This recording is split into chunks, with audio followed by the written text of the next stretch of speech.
Welcome to the UP Notable Books Club, brought to you by the Upper Peninsula Publisher and Authors Association. Sharon M. Kennedy resides on the land of her youth near the country town of Brimley in Michigan's Upper Peninsula. She writes a weekly newspaper column for the Sioux News and the Cheboygan Tribune. She authored Life in a Tin Can, a collection of previously published columns. Her work also appears in all 7 issues of the UP Reader. And it's so good to see so many people on tonight to talk about the SideRoad Kids. It was, I have to say, I felt a little old, Sharon, because I really didn't need the glossary. Did anybody else feel like that? Like, I mean, I got to the end of the book and there was the glossary with all these things. If I were a kid, I wouldn't have known. And I was like, oh boy, I'm definitely getting up there. So it was kind of, I don't have my book with me. My mom's just getting on, Charlene. She's got the copy of the book. Hopefully she'll show it when she appears. But it was a lot of fun. It was neat to meet all, oh, there it is. There's the book.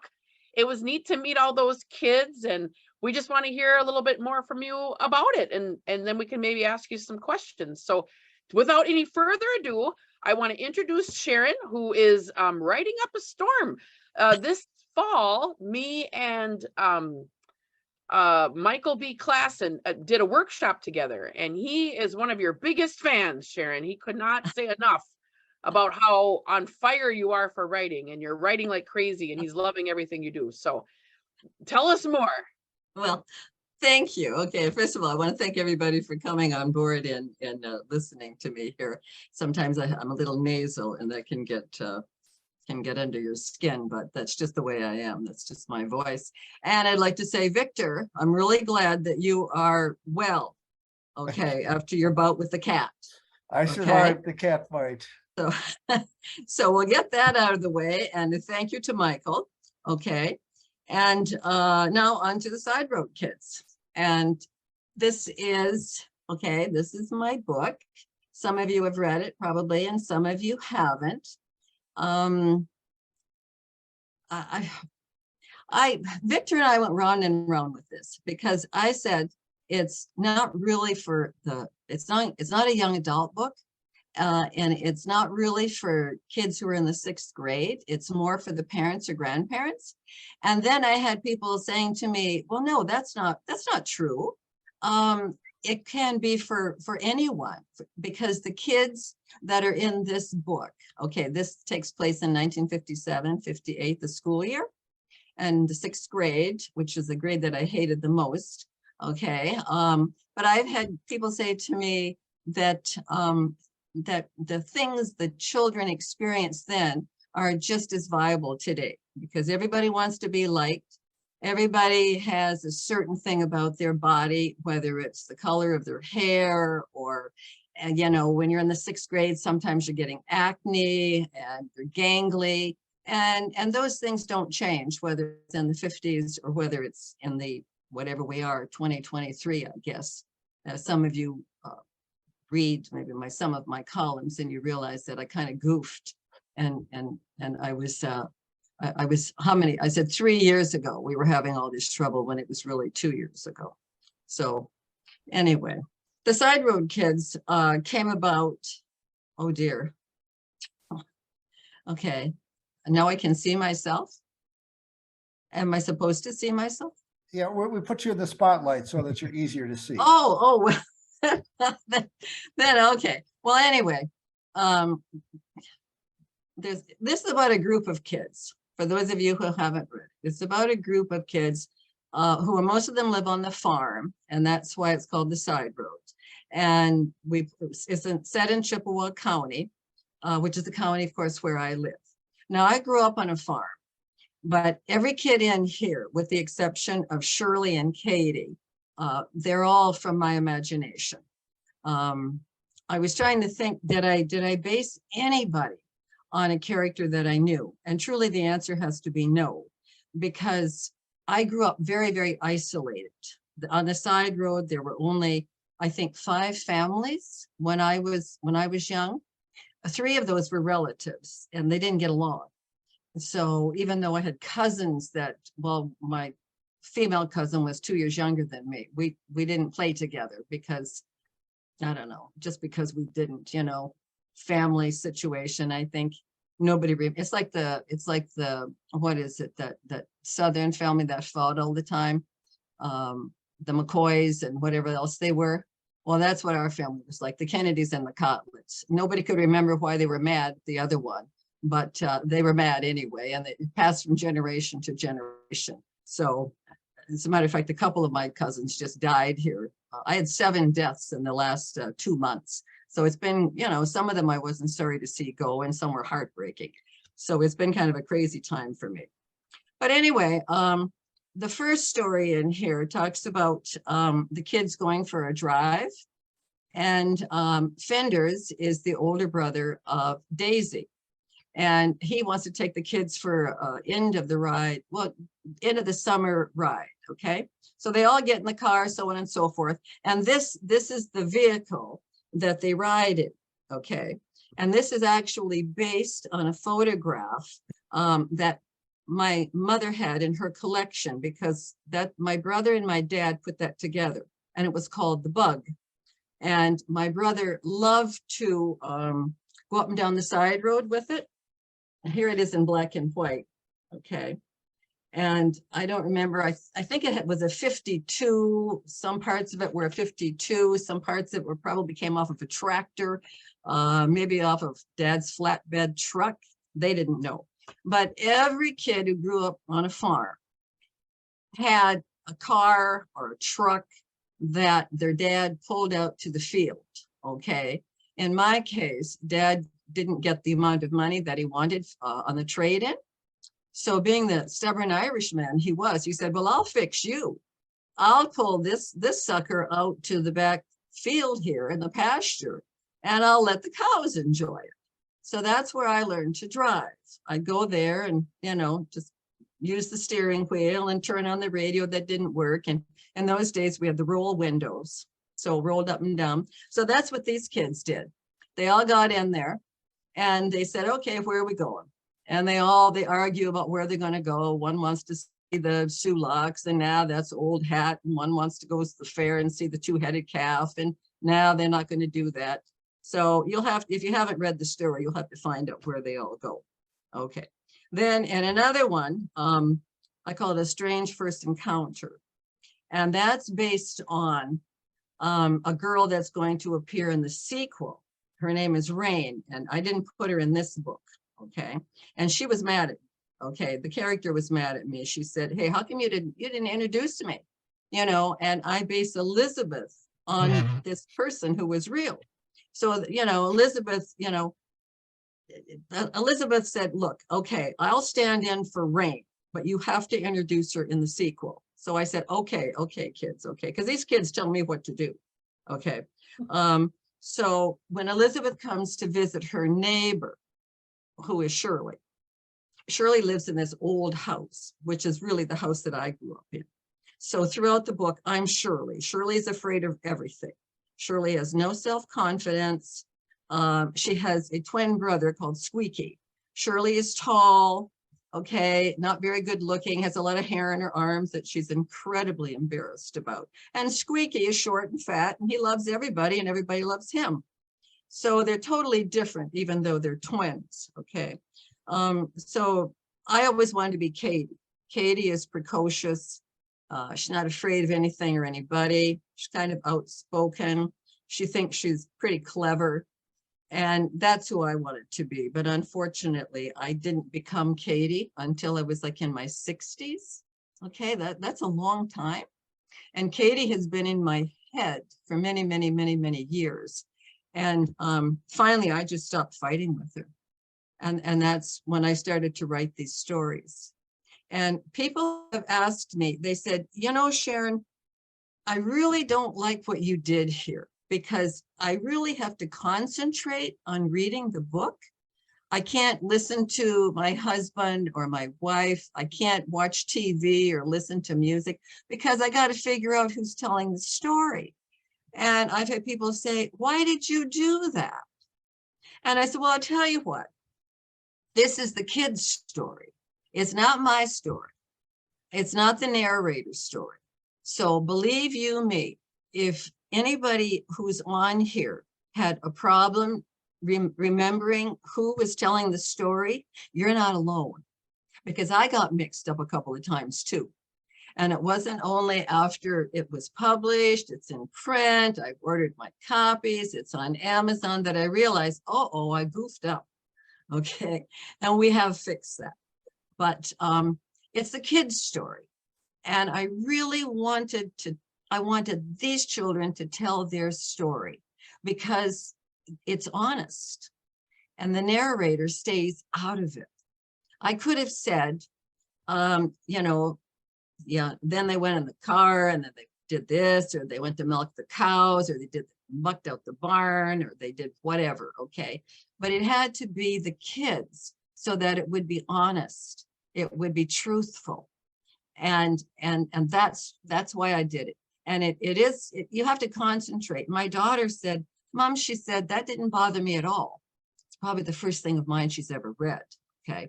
And I think she just did it to, you know, to shut me up, basically. If I said, have you read it yet, honey? Yeah, well, I'll get to it. Well, okay, she finally got to it and she said, no, I like that, Mom, she said, because I had to really pay close attention to who was talking. And some of the characters, Flint is based on nobody, but Flint is one of those kids that is in every grade. He's got a swagger about him. I mean, he wants to be Elvis. He is so cool. Now, mind you, Flint is dirt poor. Pops is that's what he calls his dad. He hightailed it out a year or so ago. He was going to work on the line in Detroit. He was going to send them a bunch of money. They're going to put an indoor toilet in. He's going to fix the joint up. Well, Pops wrote one letter, no money in it, and they never heard from him again. Okay, so Flint is vowed he is not going to be like Dad. Okay, he's going to make it. He may work on the line. And in the sequel, I tell you a little bit more about Flint, kind of flesh him out a little bit more, as I do with Blue. In the sequel, we learned what Blue stands for, what his initials stand for. And Blue is a liar. You know, every group has to have a liar, okay? But he doesn't tell big lies. He just tells little lies. And he's a likable kid. That's one thing about these characters. Like Blue will get this idea when they visit Castle Rock. And in the 5th grade, we actually did go to Castle Rock. And you know, Blue was talking to his buddies and he said, let the girls go ahead. And the guys say, well, we don't want to do that. And he says, yeah, he says, but when the girls go ahead, we stay behind, we can look up their dresses. Because in those days, okay, the girls wore dresses. And Mrs. Lark, she's their homeroom teacher. I guess you'd call her a teacher. But she's taking the kids on this field trip. And she turns around and she looks at them and she says, all right, you boys, all right, no more of this, okay? No more looking up anybody's dress. You start walking. And so they put their heads down, they start walking up all the steps to Castle Rock, okay? If you've been there, you know there are steps. And then she says, now you boys, you look at me when I talk to you. And the boys say, but you told us not to look up. And so it's the interaction with these kids, because you can just see kids doing that. Maybe not today. Today they'd be hauled off, well, to the jailhouse, if not, to the principal's office. And they're realistic, because I got paddled in the 6th grade. Now, I was the quietest kid in the 6th grade. I was scared of everything and everybody. But it was the first year that instead of having just one teacher teach all of our subjects, we had imports. We had a man who taught science. I was scared to death of him. I'd never had a man teacher before. They were always, Miss or Mrs., okay? We had an art teacher, and she was kind of crabby. And I don't remember, I was trying to think who the other one was, and I just don't remember, perhaps a geography teacher. And in those days, they pulled down the maps, and we had blackboards. They weren't green boards or white boards or whatever they are today. They were blackboards, and there were always maps that you'd pull down. And so in one of the stories, Mr. Bartlett, I think he's a geography teacher, he pulls down the, pulls down the map of Michigan, he finds, the Sioux area. And he says to the kids, okay, let's, who knows what the Sioux is noted for? And somebody says, the Antlers restaurant. Somebody says, Dorothy's hamburgers. And somebody else says, Merchant's Bar. Oh, Mr. Bartlett says, what am I going to do with you kids? He said, forget that, let's go to Europe. Okay, so he pulls down the map of Europe.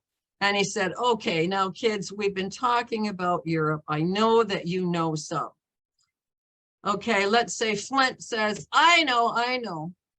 Ireland is noted for whiskey. Blue says, you're all wrong, he says.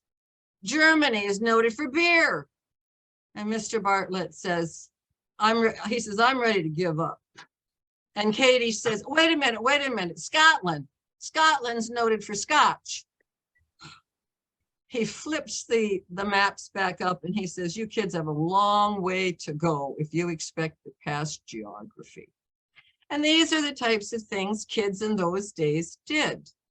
Now, they might not have been quite as outlandish as these kids, but they only knew what they knew. And they all had chores. That's a word probably kids aren't familiar with today. That's why I put a glossary on the back of the book, so that chore was not a word that I used for the glossary. But like clubfoot, this was not intentional. I don't know why I gave Daisy a clubfoot. Now, I like the name Daisy because that's like an innocent and sweet. Everybody likes daisies. I just listened to Give Me a Daisy a Day there by Judd Struck. Beautiful, beautiful song. And so I gave Daisy this clubfoot. And I didn't know anyone with that kind of a handicap, but my mother went to school with a lady. And I knew this lady because she and Mom were friends. And when the lady would come over with her husband, and the husband would, of course, go to the garage or the barn or wherever with Dad, and the ladies would have tea because in the 50s, that's what they did. And this lady had a husband, had children, had a perfectly normal life. And so without realizing, I was bringing in a handicapped child to show that what was perceived perhaps by people who didn't know her as a handicap, well, it was just part of who she was.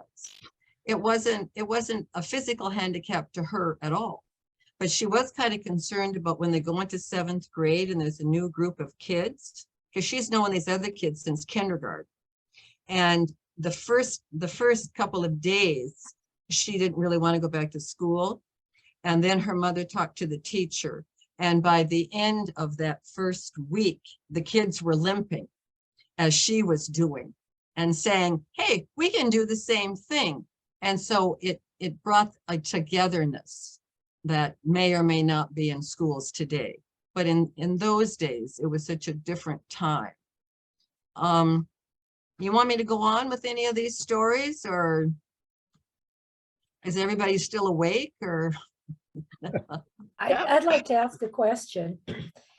Even though your characters are fictional, it seems to me that the storylines do come from your experiences. Is that fair to say? Yes. To my way of thinking, this is historical fiction. Some of the stories are absolute fiction. Okay. If I can glance through some of these real quick. The green rats? Or was that true? That's fiction. But Okay. in every, in every farmhouse, there weren't rats, but there was always, Mom was always, she had her mouse, her trap line. She called it a trap line. Okay. And, Mom was our hero because she loved to check, for traps. We never really, the only place we ever had a mouse that I can recall was in the pantry. Okay. And when Mom would hear that snap, oh, she loved it. She'd say, we got one, But anyway, no, the green rat was, I don't know where that came from, but I'm sorry to say that Flint did not paint the rats green. Okay. So that one, no. King Tut Day, we had, when I was in the 5th grade, not the 6th, but the 5th grade, we had a teacher who made us memorize poems, okay? And so what I did was I took that example, and I had the 6th grade teacher, who is Miss Penny, who is their English teacher. She gives them handouts, and she wants them to know the important history dates, okay? And when it comes to King Tut Day, nobody's read the handout, okay? And so they have to quickly think, okay, what else can we talk about? Because all we know about him is that he was a kid and he died young and nobody could pronounce his name. Okay, so I introduced poetry where the kid says, I wrote a poem about him. I think it's Blue says, I wrote a poem about him. And the teacher says, well, okay, come on up. So then each kid, maybe 3 or 4 kids, you know, deliver these poems. And what we might do, because I've written quite a few children's poems, maybe 50 or so children's poems, and we might actually parlay that into a little tiny book of poems by the SideRoad Kids in time to come. I'm running out of time. I'm 75 years old. Yeah, I got a birthday in April. Okay, so like when Michael praises me or says she's really, you know, getting with it now, honey, I have to. Okay, that old toxic, it's ticking. That clock's going, you know, as faster than I can talk. And man, I'm just talking as fast as I can. Now, the Christmas play is another one that was fiction. Okay, I did play Mary in our Christmas play, okay, which of course is unheard of nowadays. But in this one, what it is the kids have already decided who's going to be Mary and who's going to be Joseph. But Mr. Keller, who is the music teacher, he's the fellow who, when it's his turn to be out with the kids at recess, he sneaks behind the school bus garage to smoke, sometimes a cigarette, sometimes a cigar, and then he chews blackjack gum. So the kids always equate blackjack gum with Mr. Keller, so it'll hide, you know, the smell of the whatever he was smoking. So so it's going to be the Christmas play. And everybody write your name down, throw it in the hat, and he pulls the names out. And the first name he pulls out is going to be for, I think it's Mary. And it happens to be a boy's name that he pulls out. And so he says, okay, let's say Johnny. Johnny, you are going to be Mary. And Johnny says, I can't be Mary. Mary's a girl. Nope, we're doing this the democratic way. Okay. So Mr. Keller pulls out another name for Joseph, and of course, it's a girl. So she says, let's say Candy says to Johnny, trade names with me. Mr. Keller says, no, that's not the democratic way. And the kid says, probably Flint. He says, now, wait a minute, he said, we learned in history class that a democratic way, everybody gets a vote. Mr. Keller says, you're absolutely right. That's true in history class. In music class, I'm the boss. And what I say goes. Okay. So the kids moan and they groan, and he continues to pull out names. Okay. And so a couple of the girls get to be the cows. Okay. And other girls get to be the donkey. Okay. And nobody's happy. Okay. And there's only one speaking part, and that's the angel. Well, he pulls out a name, and it's Russell. And Russell, he lives in Eckerman. And Russell says, hey, wait a minute, he said, I can't be the angel. He said, I stutter. And he said, if I'm in front of a crowd of all these parents, I'm going to really start to stutter. And Mr. Keller said, exactly when did this stuttering problem occur? And he says, well, I've always had it. He says, well, gee, I've never heard you stutter. And he said, well, that's because I'm playing my horn.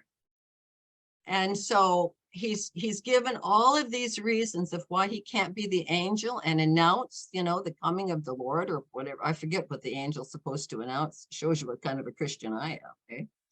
Anyway, so Mr. Keller says, well, he says, I think you've overcome your stuttering problem because you haven't stuttered once in all these reasons that you've given me. So the kid says, okay. So that was fiction. Okay. The balsam tree from we always had a spruce tree. but when my daughter was about, I don't know, 6 or 7, our friend lived on Sugar Island, and and I'll get to that in a minute, but he brought us a balsam tree. Well, if you ever had a balsam tree, you know, it's the most pathetic Christmas tree you could have. There's a branch here and a branch over there, and lots of places where you can hang your ornaments, but it wasn't much of a tree. So anyway, the kids go over to Sugar Island, and they're all excited because they haven't been to Sugar Island before. And so once they cross, they get on the ferry and they cross over, and they say, well, what kind of an island is this? I don't see any sugar anywhere. There's nothing but trees. And so then Larry, who's a Native American, he says, oh, do I have to tell you people everything? And he gives the Ojibwe name for like the sugar maple tree, or I forget exactly what I call it, but I looked it up and it's true. And so he said that's what it should have been called, the Sugar Maple Island, instead of, or the Maple Sugar Island instead of just Sugar Island. And the kids say, well, this isn't any fun. So they get to oh, I forget his name, not Mr. Sims, he's another character, but they get to the man's house where they're going to, and he's already made a track for them in his snowshoes, okay, you know, so the kids can pick out their Christmas trees. But first, they enter his house, and this man has 4 Christmas trees. Now, this is based on a story. A friend of mine, Roger Pylon, who now lives in Grand Marais. The first time I went to his house for Christmas, he had 4 Christmas trees, and none of them were decorated. Now, in the story, I have them decorated according to the seasons. Okay, so one looks like fall, spring, winter, and most of them like have a beer can on top of them instead of an angel, because what the heck is his name? I don't remember. But anyway, he likes to drink, and he tells the kids, you know, he tells the kids, go out, you know, go on out and find yourself a tree, and the kids tramp all around, and every tree they find, there's something wrong with it. Okay. And when they do find one that's absolutely perfect, they all run to it, and they said, I think I have a picture here of, yeah, here's the one of the what was her name, Victor? The gal who drew these illustrations? Joanna Walatalo. She was on last year. Yes. She's really a beautiful artist. Anyway, so the kids find this tree, and it's the perfect tree, but there's a partridge that lives underneath it. And so the kids say, well, this is unbelievable. We might as well go home. We've got better trees than our own backyard. All right. And Daisy says, yeah, you might as well put a pear on it and call it a partridge in a pear tree. So see, little pieces of my history, my childhood is in that. And some of it's based on people that I've known like that. Now, the January thaw is about the skating rink that Katie's dad has made for them. And, you know, we always have that January thaw, and maybe things get a little slushy. And so the boys want to play hockey. And so they keep going around and around and around. And Katie can't stop. Well, I never did learn how to skate. And it was only many years later I realized that I can't balance. I have no balance. And that's why I couldn't, you know, glide on one foot and then on the other foot, I just fall down. My mother was terrified I was going to knock out all my teeth. So my mother was afraid of everything. And so, of course, I was just like my mother. Thank God my daughter is not like me. But anyway, the long and the short of it is the girls praise the boys because they realize if they praise the boys will clean off all the slush. Okay, so it'll be nice then when, you know, they have to throw like pails of water on it because nobody has a hose. All right. I mean, that was unheard of in where I grew up. Okay, because you didn't have running water. You had pails, you know, water in the house. That's why if you've read this, Shirley's house, I'm describing the house that I grew up in. Okay. And my grandmother did have a cot in the kitchen. And thank God it wasn't there when I was dating, because I never, ever, ever would have brought a boy home. I would have died of humiliation, And I can remember one time one dad's pals came over, and he came in the front room, and I was in the front room, and he kind of looked behind the stairs, and I told him, it's outside. I knew he was looking for the toilet. I had to say, it's outside, pal. Okay. But, I wouldn't have these stories if I didn't know, what it was like to grow up like the way my grandparents did. Now, mind you, it was no picnic. It was no picnic growing up like that at all, but, there it is. Now, I have Shirley waits with Belle, okay? Okay, 34. I'll yak for a few more minutes, and then if you have any questions, I'll be happy to answer them. But we had a cow named Belle. She was gray. None of our cows were like Holsteins. I think we had one black and white cow, and we had a red one, a red and white one. I think we had a brown one. We had Herefords. We knew what they were, but the other cows, I didn't know that they had names, like a Jersey. We probably had a Jersey cow, but I didn't know that. And Belle, poor old Belle, always had, it seemed like she always had a deformed calf. And I can remember Dad saying that he wasn't going to breed her anymore because it was just too painful to go full term, and something would be wrong with the calf and he'd have to shoot it. And we had a cemetery out behind the barn. And I don't know if they're mentioned in here or not, because I've written so many stories, sometimes they overlap. That's where the kittens, I found the 4 kittens in the manger. And I was just heartbroken as a little girl. I was running into the house and told Mom, there's 4 dead kittens in the manger. And she said, Dad must not have buried them deep enough, because I don't know why we didn't get the females fixed. Our barn cats were as tame as our house cats. We always had cats. I love cats, and I know Victor does too. Okay. You do. Okay.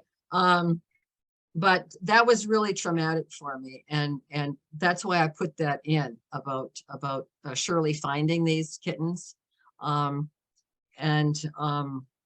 She had nightmares about that for a while. And then with Belle, she was so happy that Belle had a normal calf. And because like with the milk cows, and in our family, they were always milk cows. There was no such thing as a dairy cow. Dairy cows were the people who had, 30, 40 head. We only had maybe 8. Okay, I'm trying to think of, like in the barn, there were maybe 4 stalls on one, 4 stalls on the other. And when a calf was born, it stayed with its mother, until it was weaned. And then there was, the milk was put in a pail, and it was up to one of us, to feed the calf like that. But it was very natural, and it was a very loving sort of thing. Our barn had a dirt floor. It wasn't fancy. The cows had like wood that they would stand on. So, probably Dad had down boards, so I mean, but I think the main floor, yeah, I'm pretty sure it was dirt. I had it taken down a few years ago. I actually sold the not the haymow part. The guy didn't want the haymow part, but I sold the log part because they were like hand-hewn logs. And the guy was going to, he lived in Indiana, and he was going to take it and build it as a cabin. Whether or not he ever did, I don't know. He paid me a 5-figure price for what I couldn't believe when he loaded up. I said, this is just a few logs, maybe 20 logs, So I was a pretty good horse trader. Let's put it that way. We did have a pig, a little pig that Dad got from a neighbor, okay? And it did run away, ran back home, okay, down the road. I don't know how it knew how to get home, but it did. And that pig, when Dad went back and got it, that pig squealed. I cried. I said to Mom, is he going to die? And Mom said, no. They put him in the chicken coop, because by that time, I guess we didn't have chickens anymore. And the pig just cried and cried and cried. And Mom said, he'll cry himself out, and then he'll settle down, because we can't put him in the pig pen with the big pig, because he has to be a little bit older. So that's why some of these stories are based on bits and pieces of my past. Some are, okay, Mrs. Eel goes away. I didn't know anybody who ran away, whose mother ran away with the preacher. But I did have a cousin through marriage. And this was in the 70s when I lived downstate. My mother told me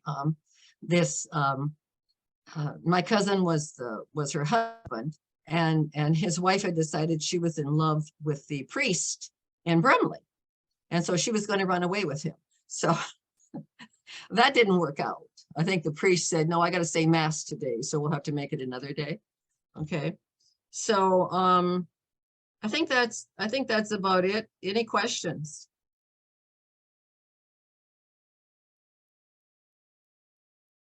Have I answered all your questions, or are you all asleep? I have one question. I really like the character, and I can't remember her name, but she was the new one who liked dolls. Shirley. Shirley, yes. Yeah. Now, I mean, I'm just kind of curious. Now, Shirley, did she come from somewhere or something, or was she kind of a... Sure. Well, Shirley is basically like who I was, because I loved my dolls. Yeah, that's why I love, thought it had to be some truth there, because that was a pretty well written part of the book. yeah. I loved my dolls, and I think probably because I had no playmates. When I was 10 years old, my best friend moved away. Her family moved away, and so there was nobody to play with. So my dolls, I mean, I loved my dolls. My brother used to tease me, and you know, when he was mad at me, my brother's 2 years younger than I am, and my sister was 4 years older. She's passed on now, but she had no use for dolls. She was an outdoor girl. She was the one who went to the barn. I rarely went to the barn, but I like to go up in the haymow.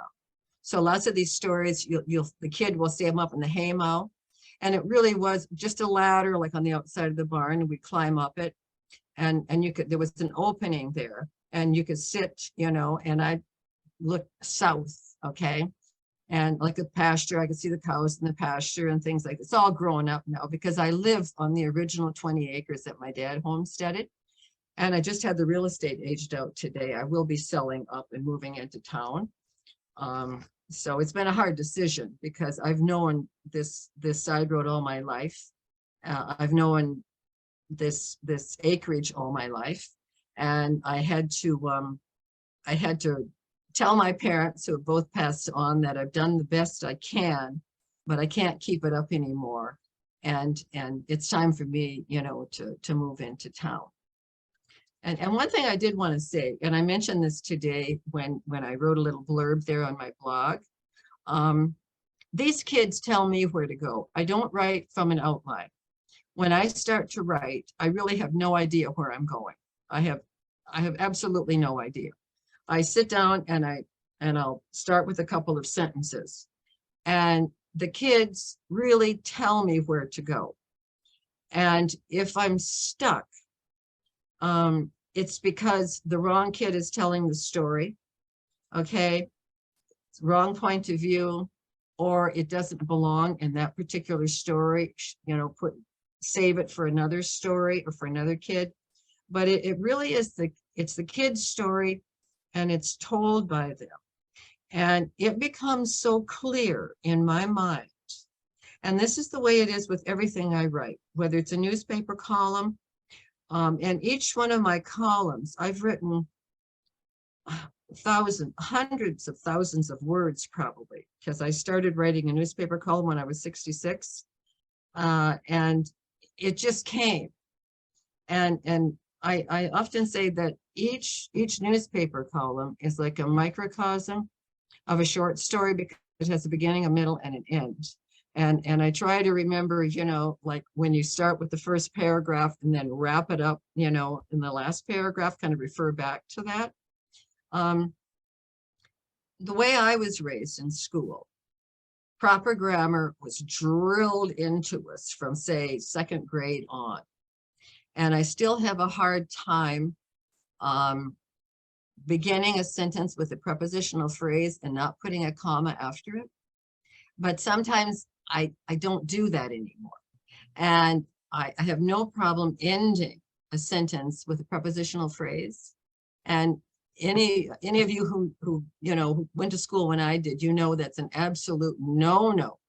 And the other thing I love are fragments. I absolutely love fragments, okay? And I know, because I know how to use them, okay? I shriek inwardly when I see that I have a run-on sentence or something, okay, that I didn't catch, okay? I don't like semicolons. To me, semicolons are kind of archaic. So there's some of those old rules that I learned as a child. I don't know if they're being taught now or not, but they really, I mean, my goodness, at my age, to remember some of this stuff and to say, oh no, Sharon, you can't do that. And I have to fight with myself and say, but it belongs here. Okay, the kid wants to, he's telling this story, he's got to end it with a prepositional phrase. Okay, or started, okay. Anything else? Any questions? Hit me with some questions. Tell me if you didn't like the, How about Don't Shelley first and then Mary? okay. Well, I was very moved by the story. I think it's called Daisy's Unread Story.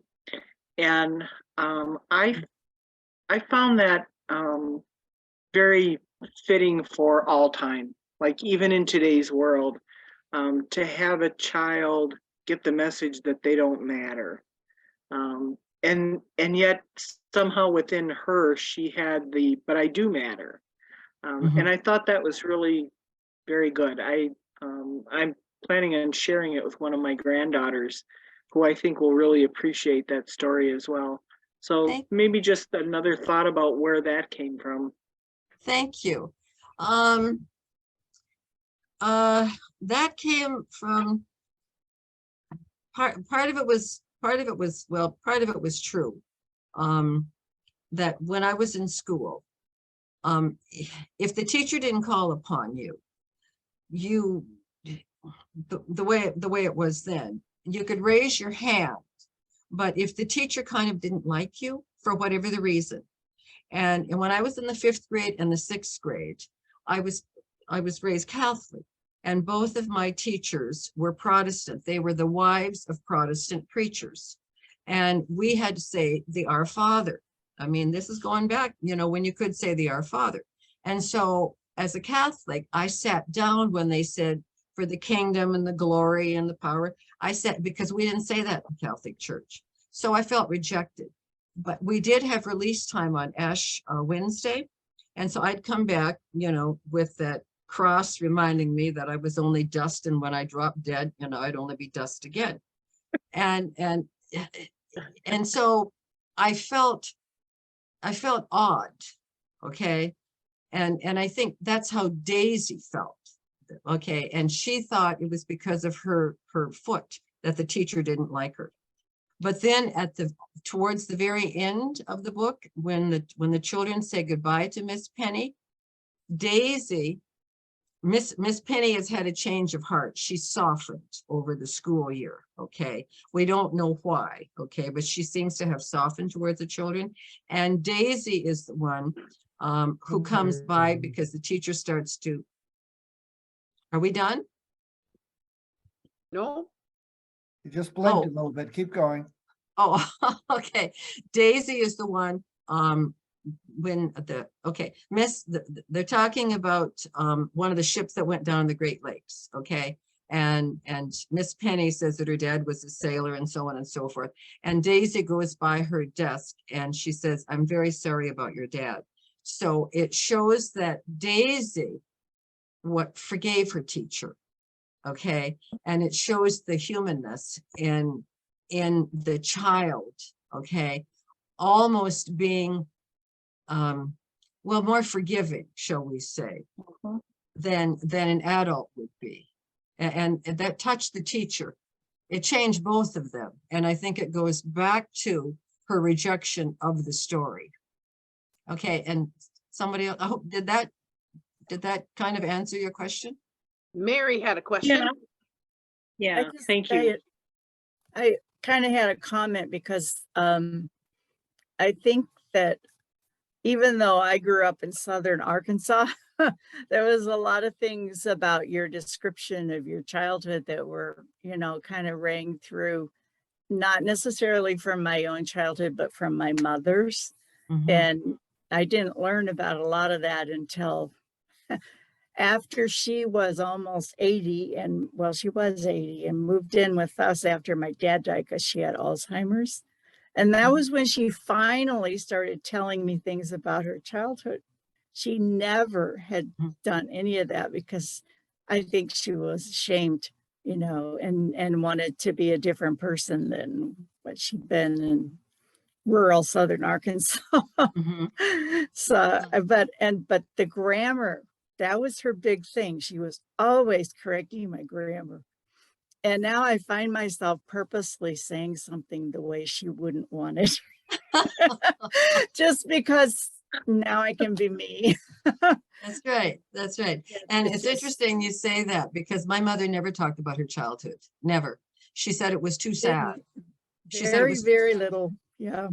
yeah. In yeah, fact, she told my sister-in-law more things than she told me or my brothers. I don't know if it was because my sister-in-law was just a little bit more Mhm. pushy than the rest of us, Mhm. or maybe mom felt like she was more of a safe Mhm. place to Well, talk. it's than and her it's kids. interesting you say about grammar too, because um when I was about 12, okay, I can remember, you know, mom saying something and I said, what? And mom would not respond. And I said, what? And she said, you say, I beg your pardon. So we weren't even, forget swearing. We weren't even allowed to say what? We weren't allowed to say, I'm hot. I could never figure out why we had to say, I'm warm. I mean, the sweat could be pouring, and it wasn't sweat, it was perspiration. And my mother was, you know, she was the daughter of a farmer and the wife of a farmer. And yet she knew how to set a table. She, you know, she was prim and proper in her own way. And my gosh, and that's why I hope some of the kids of today, you know, their parents, their grandparents, an aunt, an uncle, somebody share some of these stories with it, because the stories are honest and it'll tell the kid, boy, kid, you got it made today. You know, these kids had chores, you know, they got up in the morning to milk the cows and hopefully they didn't smell like barn, you know, because I can remember, you know, sitting behind beside a kid, and when the heat came on in school, the barn came off of his boots, and I mean, it could knock you out, you know. So we were not a high class bunch of people. And I think my mom told my sister-in-law something about not wanting to have any friends from school come to her house because she never knew if there would be chickens or a pig running around in the house. And I said, well, she never said anything to me about that. No, we didn't have that, but we didn't have running water. We didn't have the indoor toilet. And to a girl that, you know, and there really was no reason for it. I mean, dad always had a job. And my mother had, two of her brothers were carpenters and one was an electrician. And so, I mean, but mom told me in later years, I said, why? I mean, I was 21 years old when they bought this mobile home that I live in today. Okay. Why? Why do we have to live like that? And she said, well, Sharon, I'll tell you the truth. I wanted a new house. Dad said, we can't afford it. We'll fix up the old house. I couldn't stand a mess. So there was a stalemate. Okay. And neither one would give. Okay. And they had the opportunity when Rain, this girl that shows up in the sequel, when they left, they had the opportunity to buy beautiful home, indoor plumbing, you know, beautiful home, fireplace, 65 acres for $8,000 in 1957. Okay. Dad said, we can't afford it. And mom said, well, we can't move the cows down there. You know, there was always a reason. They were so afraid of change. And that's why I didn't start writing until I was 66. I didn't know that I could write. I've been writing these stories, not necessarily these stories, but I've been writing stories since I was in my 20s, but I had no self-confidence. And that's why I tell people, don't wait until you're 66. It's if you don't encourage that kid, like my daughter's just had suffered a terrible loss of a partner. And I've taught her, I didn't realize that I was teaching her by example to be strong. Okay, that whatever life throws at you, be strong. And that's why I love these crazy kids. They are strong. Okay, they can be dirt poor, they can have handicaps, they can be not, poor old Flint. He was telling me today, he says, how come you had me flunk kindergarten? He said, nobody flunks kindergarten. These kids talked to me today, They said, I want to tell my story. Fenders got mad. He said, how come you told everybody that I killed the cat? And it was actually my uncle who killed his brother's cat. So, and do you have a question? I see, Terry. Do you have a question for me, Terry? I think I had one back when you were talking about writing your columns and this and that, but now it's sort of left me. I think you might have kind of answered it and how I think it was when you were saying how stories write themselves. And I was so glad to hear you say that, because I've said that, and I know people that are super organized and that goes exactly where they want it to. And I think, what's the matter with me? Oh no. Yeah. I'll No. second that. I thought of that too. No, I could never outline because then I'm not letting the character do the talking. And I want my characters each to be an individual. That I haven't shut up. I mean, I could talk for an hour nonstop, okay? And I could think of this story and that story and, going to the well house and bringing in the water pails and, putting them on the table there. One was for cooking, one was for like the wash dish, we washed up with, I mean, people today don't have these stories, okay? And if they do, there's a lot of drunkenness involved maybe, or there's a lot of abuse. Well, we never had that, okay? I mean, we just grew up crazy, we weren't any more dysfunctional than anybody else in Brimley, okay? And my brother and I often talk about this, and I thought we were the only family in the whole of the UP that didn't have running water. That was a great big thing for me. All right. And Ed said there were lots of kids that didn't have it. And I said, well, I didn't know that. I never invited anybody over to the house because I was too ashamed, and I didn't, except once I was invited to a sleepover and Mom said, well, you can't go because then they'll expect you to return that. And you can't. So there was always a reason. I couldn't be a cheerleader because, there wasn't any way to get me to the game. So I couldn't even try out to be a cheerleader. And Mom said, you're too stiff. My mother would be turning in her grave because I was drilled into us kids. Never wear your heart on your sleeve and never tell the truth of a lie will do. Okay. So, I mean, even my sister said, never mention me in your columns. Well, now Jude's gone. And my brother has said, never mention me. Well, he's moved downstate. Okay. He never read my stuff anyway. Your own family's the last to read. Doesn't it just kill you that your own family, they won't buy my book. Or you actually give it as a gift and it's like crickets, you never hear anything. I gave my brother the first one I've self-published there. I called it Life in a Tin Can, because here's my tin can. And my brother never read it. So somebody had asked me this past year if I had any more of those. And I said, yeah, I do. So I went down to my brother's. I grabbed the book. I tore out the, to my dearest brother, Ed, all my love. I sold it to the guy for $10. No, no, my brother said, he liked the bug, he said, that's the bug. Yeah, I said, that's the bug. Well, I got one more picture I'll show you. This is my brother and me. I don't know, can you see that there? This was actually taken from a photograph, and we're holding cats. And you can see I'm in a dress because we wore dresses in those days, and if we had ever wore a pair of jeans that had holes in the pockets, Mom would have been horrified, and they would have taken up a collection for us. Okay. My Okay. brother finally read my 9th book. He didn't read the first 8, but